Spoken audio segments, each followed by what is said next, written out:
everyone, and today we'll be talking about how to make whipped body butter with shea butter.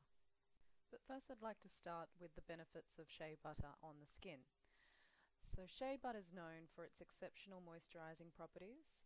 It's high in vitamins A and E, which means that it helps to promote wound healing when used on the skin. And the vitamin E in shea butter is a great antioxidant that helps fight against free radical damage from, for example, the sun. To begin making your whipped body butter, you'd start by melting your shea butter in a double boiler. In this slide you can see the amount that I've got in the plastic jug is about 250 grams worth, and that made the two small bottles of hand and foot lotion that you saw on the previous slide. Okay, your next step once the shea butter has started to melt is to add your liquid oils. Here I've chosen coconut oil because of its highly moisturizing property once again, and jojoba oil. You'll mix them into the melted shea butter, and you just want to make sure that you don't overboil the shea butter, so make sure that you keep the double boiler at a medium heat. Okay, once you've added your oils, and you're happy with the mix, take your shea butter mixture, and what you need to do is place it into the freezer for about 10 to 20 minutes. I've said 15 here. And what you're going to be looking for is a slight, very slight film on your shea butter, and not sure how well you can see it in this video, but at the edges you can see a slightly opaque edge. It doesn't need to go completely opaque, just the edges, and that means it's ready to be whipped.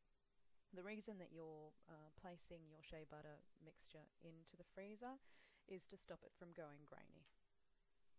Okay, next step is where your elbow grease comes in. So you can either use a hand blender, a whisk, an electric whisk, or a fork. I started off with a hand blender and moved on to a fork. As you can see here, the mixture becomes a lot thicker. Step number 5 is where you add your glycerin. So you'd add about 3 tablespoons of glycerin. You can be quite heavy-handed here because the glycerin actually cuts a lot of the greasiness. So if you want a really greasy body butter, then probably put a little bit less glycerin in.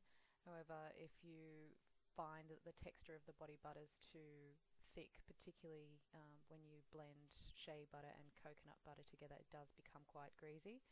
The glycerin will cut that greasiness and leave you with a much smoother consistency of lotion. Another important step in cutting through the greasiness and actually getting the body butter or lotion to absorb